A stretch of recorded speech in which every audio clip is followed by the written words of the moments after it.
All right, coming up on today's edition of the Art Business Morning Show. Okay, we are talking about the three buckets that all artists and photographers fall into. So you fall into one of these buckets, and specifically the importance of focus, the three buckets identified, and what to do depending on the bucket you are in. So, welcome to another edition of the Art Business Morning Show, the show that will put you on the path to a six-figure-a-year plus art business. And I want to start out today's episode talking about focus.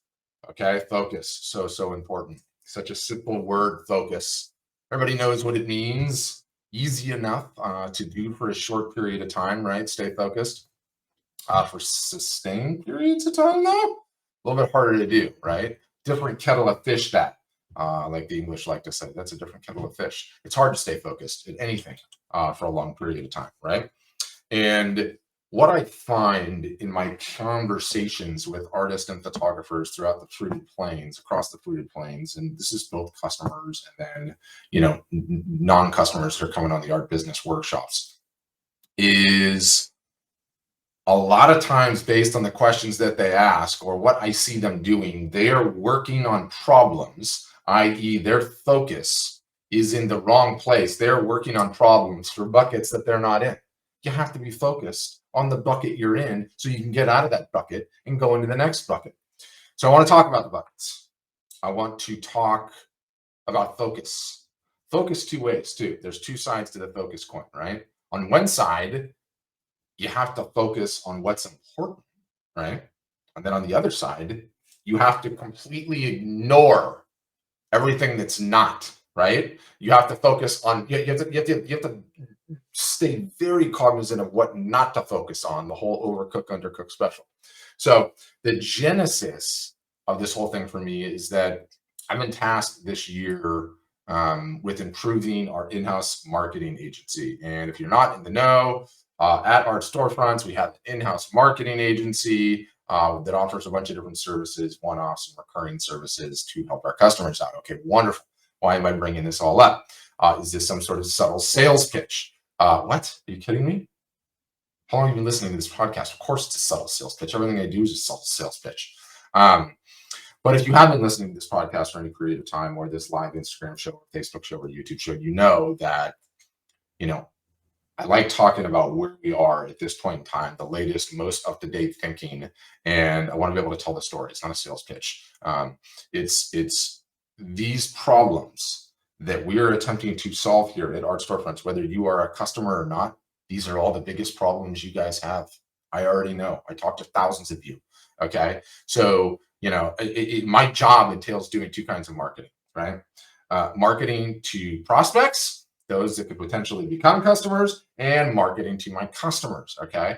And despite the fact that my end conversion in mind, if you're not a customer, of course, I want you to become a customer. That's what my job is. But if you are a customer, I want you actually consistently working on your marketing. What's interesting about those two buckets of marketing there, to stay on the bucket thing, is the messaging is remarkably similar for both, right? We have to do just as much marketing for the customers that we do have to keep them motivated, to keep them going in the right direction, to not quit on their marketing, as we do for everybody else. So the messaging is remarkably the same. And we're going to get into the buckets here, okay? 90% of artists and photographers out there fall into bucket one or bucket two. 90% of the people that are listening to this right now are either in bucket one or bucket two, okay? 90%, 95% of artists and photographers out there want to pay somebody to do all their marketing. They want to have that relationship actually work. Yes, I know that this is you, this is you, this is you. You want to just create, and you don't want to do the business, or you don't want to do the marketing side of things, right? You just don't. And that's okay, right? That's okay. 90% of artists, 90% of photographers are also working on a bunch of stuff that is not relevant for the bucket that they are in, which is why focus is so important, which is why I brought up focus. So I want to get into the buckets. I want to get into what I think you should be focusing, not focusing on.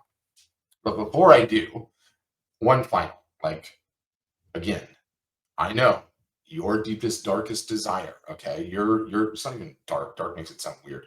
Your deepest desire, okay, nearly 100% is just to create and then hand what you create over to somebody else and let them do all the business and marketing. And then you got to just go back and create.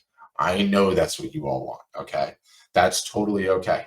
That's everybody's dream. I get it. There is a plan that exists for that as well. I'm happy to tell you. It's called selling through galleries. You just create, you deliver the work to the gallery, they do all the selling in the business for you. Herein lies the problem, though. All right. Herein lies the problem with the gallery model. Yes, they do all the work, but they take 50%. They never tell you who buys your work. Okay. And this is the most important part of it. It really only works out financially for a tiny, tiny, tiny number of artists and photographers. Okay. Your odds of making something resembling a living that maps to the expectations and the dreams that you have as an artist or a photographer in the gallery model, your odds there are slightly better than playing the lottery, by which I mean only slightly. The number that sells through art, through galleries, exclusively, let's just say, and is making an incredible living, that is such a small number of people. And yet most artists and photographers aspirationally are gearing their business that way. And it's just not, it's not realistic. It's not realistic. So few are making a solid living doing that. And there are a whole bunch of others that are doing it where the income is just not significant enough, okay, to justify even a full-time job. They have support from their spouses, or they have side jobs, or something along those lines, right? So it's important to say that, right? It's important to say that. In addition to that, the gallery model is utterly, totally, and completely exploitative to the artist, right? And if you don't like that, all right, you don't like the fact that the gallery model is exploitative. You don't like the fact that they take 50%. You don't like the fact that they don't tell you who's purchasing your work. You can pound sand because guess what? There is a line 50 miles long of artists and photographers that would love to get into that gallery that you're in. And the minute you're out, they will just slide right in and take your spot, right? And the reason that galleries get away with it, the 50% split, right, and not telling you who your customers are, is because it's a very difficult problem to solve. How does the artist, the photographer have time to create, have time to do the marketing, the business work, to grow the business, right? It is a very difficult problem. It is why there are no art or photography specific marketing agencies. I always ask somebody to share one with me, and no one ever can because I don't think they exist, right? Occasionally there's a guru out there here or there that'll help you with one thing or another. But by and large, there are not agencies that are servicing artists and photographers. I just don't know of any, and it's just a really really hard problem to solve. Right now, we're attempting to solve it, and while we have some advantages that others don't, we've been at this for a long time. We have the data on a whole bunch of different customers that are doing incredibly well, and we can attempt to reverse engineer what they did. Um, it's going to be hard. It's going to be a really, really hard process, but we're working at it in earnest because we know it's such an important problem to solve. All of which is to say, it is my plan to build Art Storefronts Plus. Okay. So you sign up, you get the website, you get the marketing help, yes, but you also get some level of agency services on a recurring basis to help you grow your business.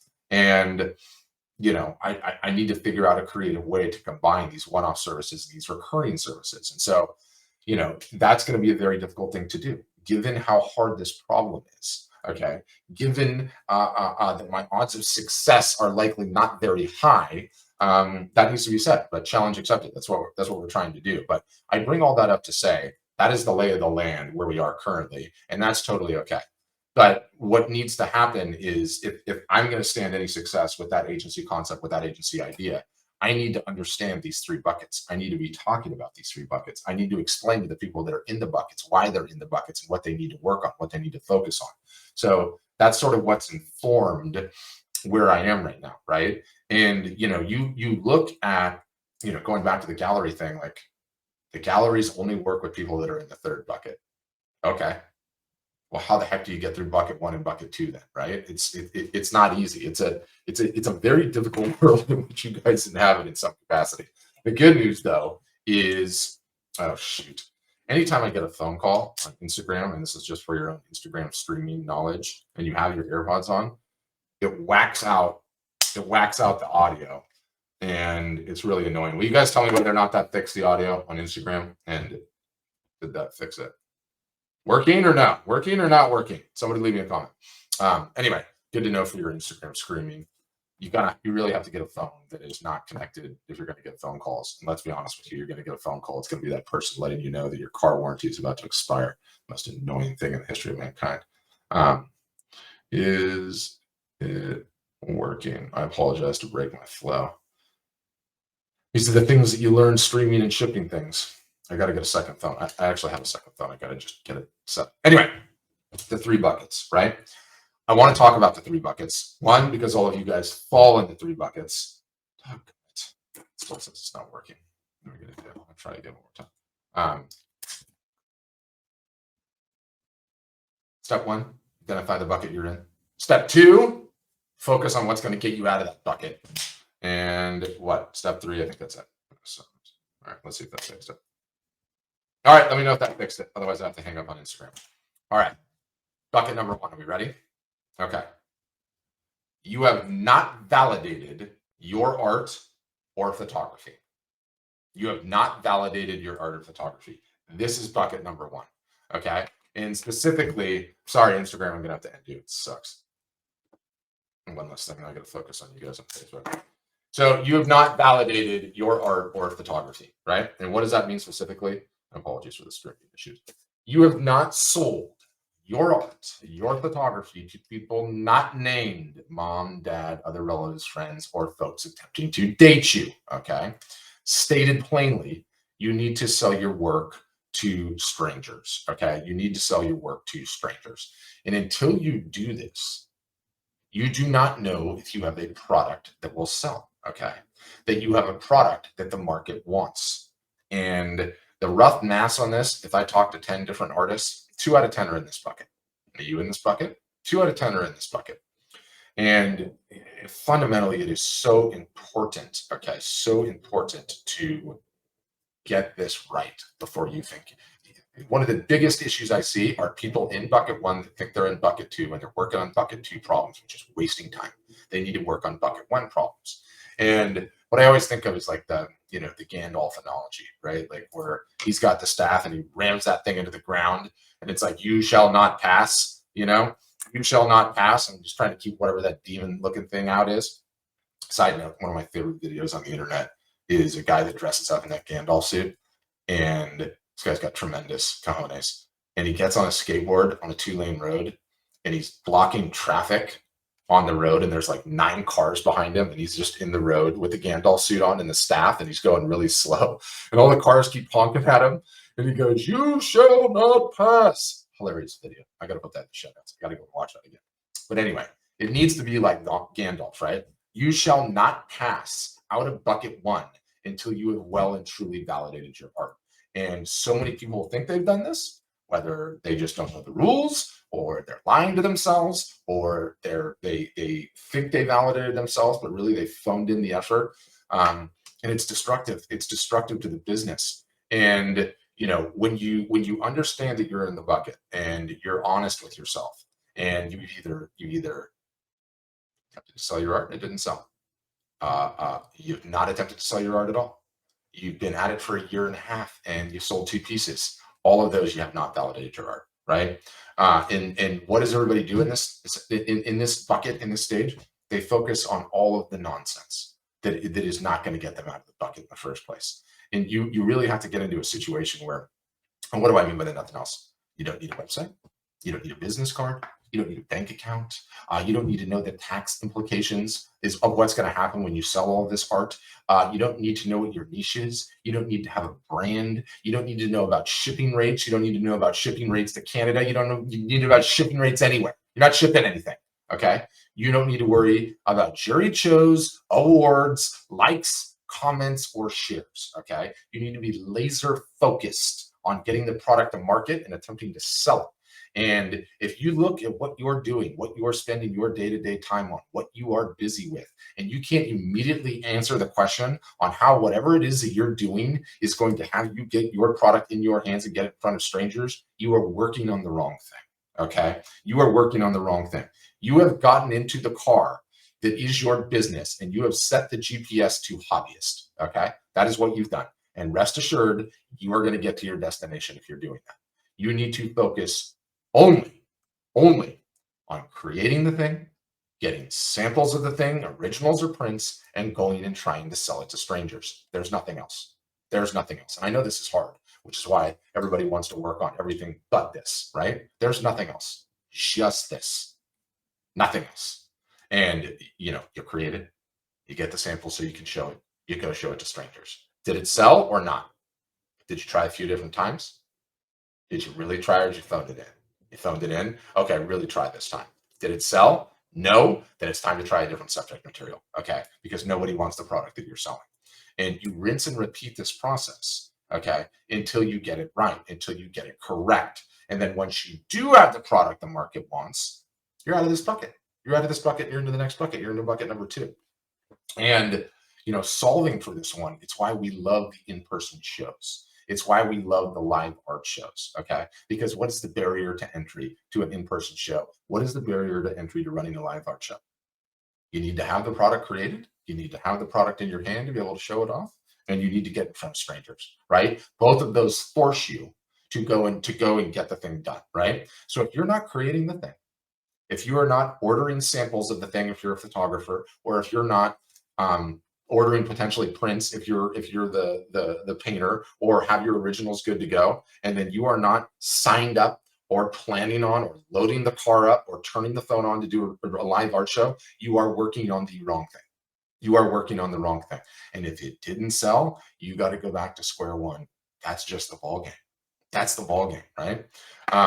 So when I look at that and when I understand that there's a whole bunch of people in that, I realize I have to create a suite of services that's going to solve for that problem. And I had a conversation with a customer just recently, and it was an awesome conversation. It was amazing. I love this human being like I can't even begin to tell you, because most people, okay, get defeated when this process doesn't work out, right?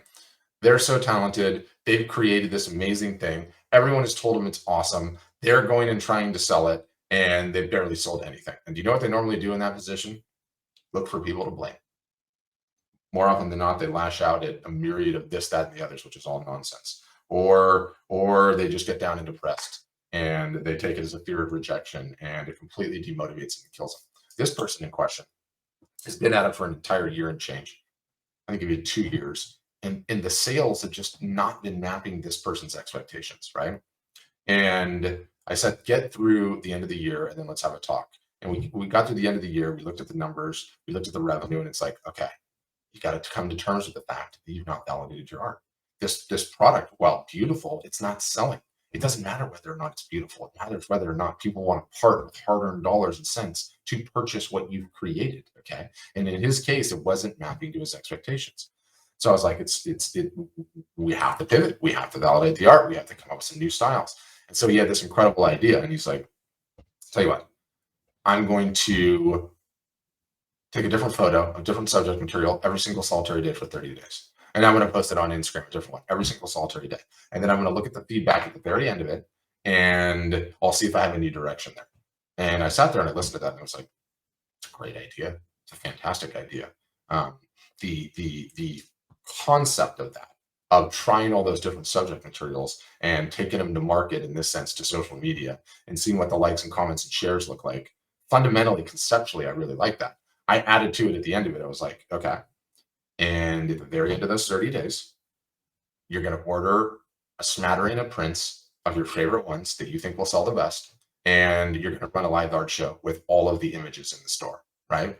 So here is my 30-day challenge. I'm attempting to sell all those 30.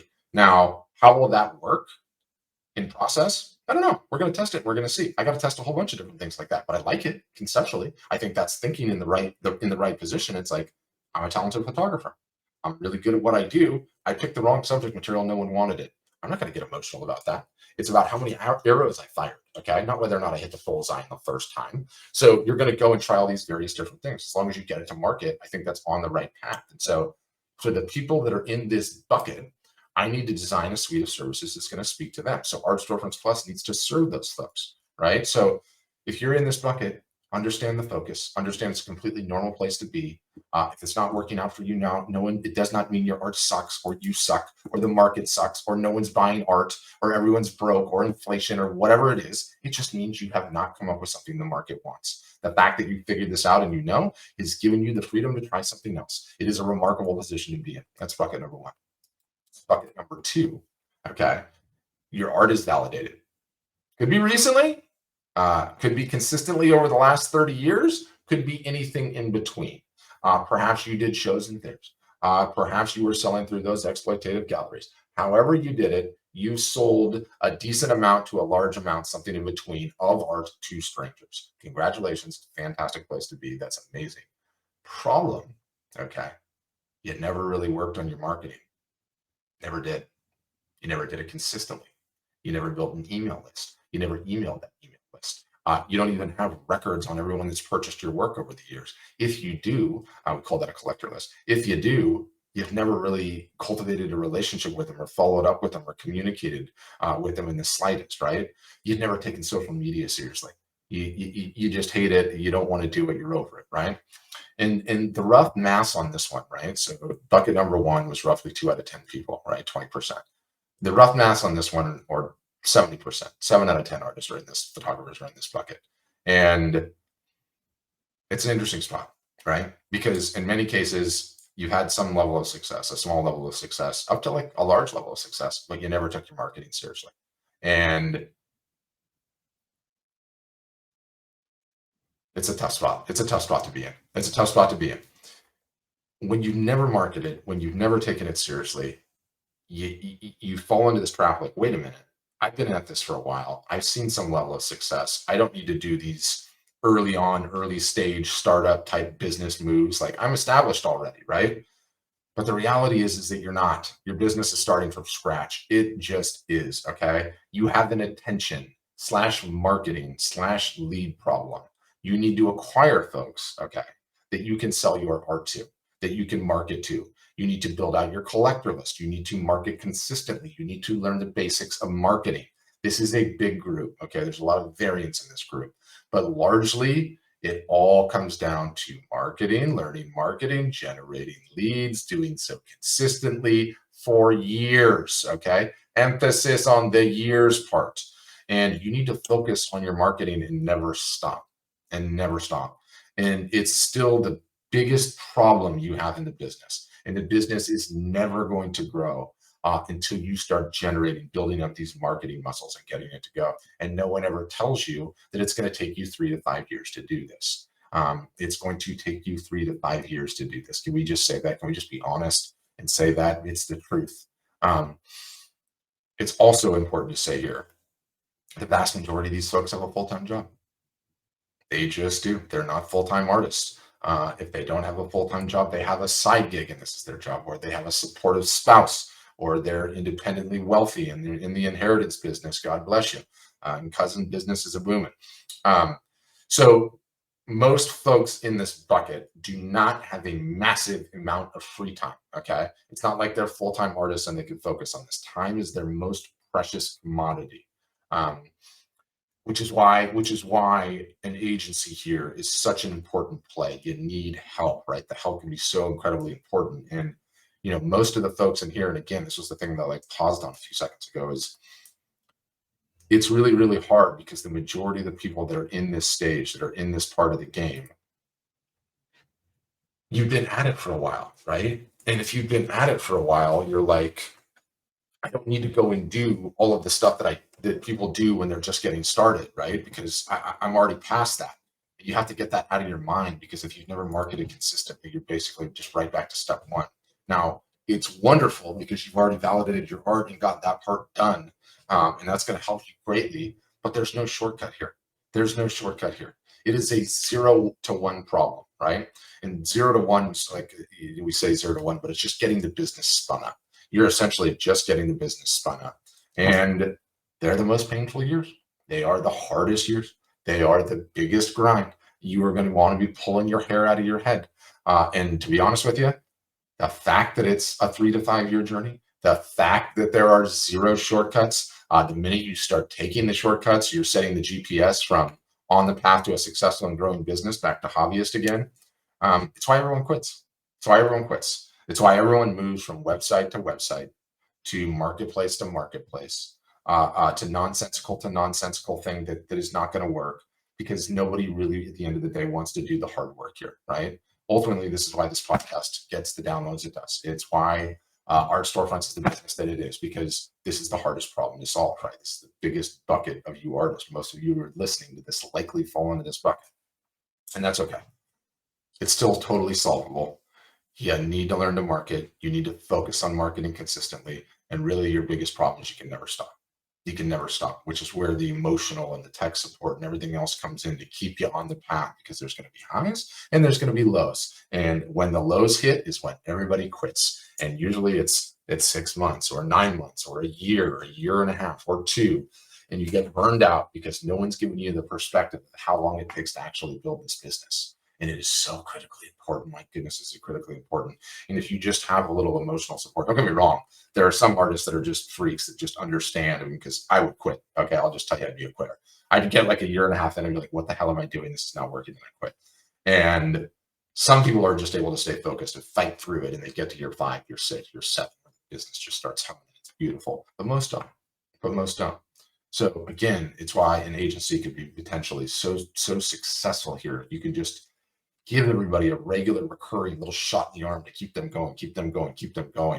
But anyway, yeah, I digress on bucket 2. Very important bucket. Or Storefronts Plus is going to exist for these folks. Bucket number 3 is a rare bucket. This is the bucket everyone wants to be in, right? And you're obviously your art as well. It's really validated, and you have some marketing muscles built up. You have an email list, a collector list. You're communicating with that collector list consistently. The business is growing. And the rough math is probably 10% on this, especially if I expand the revenue down to, like, you sold over $50,000 worth of work all the way up to many millions worth of work. And it's a great place to be. Like, you put in the work, you put in the time, you put in the energy, you put in the effort, and you grinded and you got there and you figured out how to crash through all those quitting points of life where everyone in bucket 2 quits and goes into something else, right? It's an amazing place to be. What's interesting about this bucket is, in almost all of the cases, okay, the folks that I see that are traditionally in this bucket are successful for a number of different reasons that are not 100% reliant on smart digital marketing, regular, consistent digital marketing. Like, in many cases, these folks did shows for years and years, or they taught classes and built up a list, or they're unicorns and they're really just naturally good at marketing, or they all seem to have like some sort of interesting story of something creative that they figured out that's gotten them to that level. And it's usually not from having best in practice marketing chops. Sometimes it is and it's not, but there's always holes in their marketing still, is what I noticed, right? And I think what happens is when you start getting to this level and getting this level of success and measuring yourself against your peers, you're like, whoa, I'm up in the rarefied atmosphere. This is pretty awesome. As well as the income that comes with it, at that level of income, at that level size of business, working in the business, okay, ends up taking up more and more and more and more of your time. You're dealing with orders and some customer service and tax and accountants and this and that, and you tend to get a little complacent. You get happy with the level of success you have, and you're like, you know what, this is pretty good. I'm doing pretty awesome right now. And it's interesting because I'll look at these folks marketing, and this is my own bias going into it, right? I'm like, there's no way they're that successful unless they're just hammering all of their marketing levels perfectly. And every time I go in, it's like, whoa, they're missing on this. Whoa, they're missing on that. Whoa, they're missing on that. They're not running consistent Facebook and Instagram ads. Their email is nowhere near as sophisticated as they could be. They only ran 1 live art show last year. What are they doing? Why aren't they being more aggressive with the lead capturing? They're speaking on a panel. They just crushed a live art show. Why weren't they capturing? So I see all these holes in their marketing, and the danger in this third bucket is complacency a little bit, for sure. the blind spots that happen because you reach that level of success. And so the level of help they need is still critically important. It's just a different kind of level of help and a little bit different focus. They just need to maintain the best practices in marketing, stay at it, don't get complacent, stay hungry, make sure you're following best practices and have the bandwidth to do all of it, right? So there's an agency product that services those people as well. But you really have to speak and work on and focus on the bucket that you're in. Are you in bucket one? Are you in bucket two? Or are you in bucket three? And what are the best things to do for each of those three buckets? And how do you know when you get out of one bucket and into the other bucket, right? And how do you make sure you always just keep yourself grounded, that you're working on the right things? I think is critically important. I think the focus is insanely important. And I think it is the difference between having a business that will never stop growing for you and one that doesn't. So I bring all that up to say, those are the three buckets. Okay, where you focus is absolutely everything. Going forward, I'm going to start referencing this a lot more. I think regardless of whether you just consume our content, you're listening to the podcast or on YouTube or on Facebook or wherever you are, okay, you fall into one of these three buckets. You need to be working on these three buckets.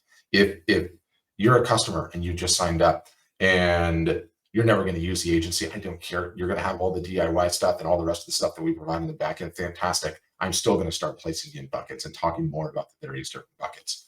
And one thing I had in my notes that I forgot to mention too, and especially as it pertains to bucket one, the art validation and the validation strategy, right? Validating your art. The most successful artists and photographers I see are constantly validating new ideas and new subject materials. They're constantly doing it. I don't know who taught them to do this, but I just noticed they do it, right? They are constantly changing things up and trying new styles. It's like something you can't even be taught, naturally born. Of course, it can be taught, but something that's just naturally born with the most successful. Like, I don't know how they figured it out, but they figured it out, and they're constantly doing it. So it's like when you're in bucket one of the most exciting things about being in bucket one is like, once you realize that it's really just a mathematical formula, it's just a playbook to do the art validation, and you start doing it, you're going to be leveraging that for the rest of your career. That suite of marketing muscles, that group of marketing muscles, how you validate a new idea, you're going to be doing that for the rest of your career. And when you train yourself to just focus and get all of the nonsense off your plate and just focus on what's going to get you to an answer as quick as possible, my goodness, it's powerful. I need to train myself on doing it all the time. Like, it's a muscle you keep growing. So I'm going to start designing more content, speaking to the bucket where you are. I'm going to place you in the buckets. I'm going to ask you what bucket you think you're into. I might even get some actual buckets as props. I don't know. But I think to the extent that I can help you identify where you are, what's important to focus on, and you can start getting some of the nonsensical stuff off your plate, I think you're going to win. So on that note, thanks for listening. And as always, have a great day. Thanks, guys.